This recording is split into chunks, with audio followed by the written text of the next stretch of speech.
Many teachers like to highlight the cognitive benefits of learning music as a way to promote piano lessons. But the real rewards are the musical skills you develop. So we're going to break typical lessons down to the individual skills that can be developed in a more inspiring way. The first phase is to teach beginners how to make big sounds on the piano. The first thing I bring up is the damper pedal because they're always curious about that anyway. With a single note, then we make variations on speed.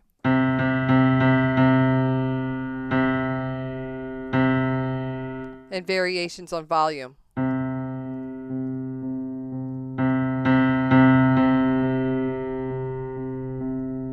Gives them used to using that pedal artfully, and then I teach them to clean up for me, so to speak. I'll play the music and they have to work the pedal for me. When the music gets too muddy, pick up the pedal, push it down again. The skill they're learning here is listening for levels of clarity and controlling sound quality. It just teaches them that they have the ability to do that on a piano. The next big sound I teach uses the hand over hand technique. I like to find 1, 4, and 5 in the key and teach them to go up the keyboard.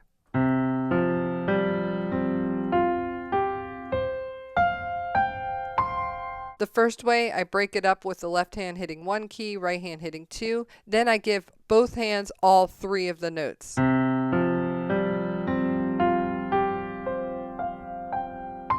When they do this, you have opportunities to correct them when they're hanging out too long and making uneven sounds. So they know the letters, but you can also teach them. It's like, no, make it connected smoothly. You don't want to hang out on that note while you're thinking about the next one. So that's the skill of being able to think ahead. The real skill here is finding note locations and controlling your speed. The third one is comping to music, either with the 5 and a 1 in a key or this toggle between 1 and 3. I'll show you. If you have a song that's in, say, the key of C, you play 1 and 3 in the key of C and hear how it harmonizes to it.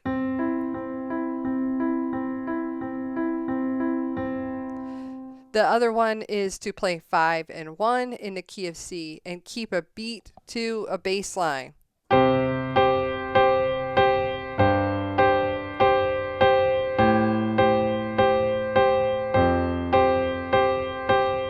You can either teach them that bass line or play the bass line yourself and they keep that beat. The skill here is recognizing the root note and controlling rhythm. All 3 of these activities introduce new areas of self-discipline. This isn't perfectionism, which focuses on producing a specific result. These exercises tap into our natural desire to rein in ourselves in a new environment. It gives us an opportunity to do that in an artful way. The next principle is to connect essential musicianship skills to each other. We want to connect playing by ear to musical literacy. We do that by using short phrases, spelling those letters, and then writing it out. The other one is to improvise, to understand the key. We find these fixed patterns that can transpose to other keys and use them. The video course, Immersive Music Theory, gives specific activities to bring out these skills. You can watch them yourself and teach it to your students that week,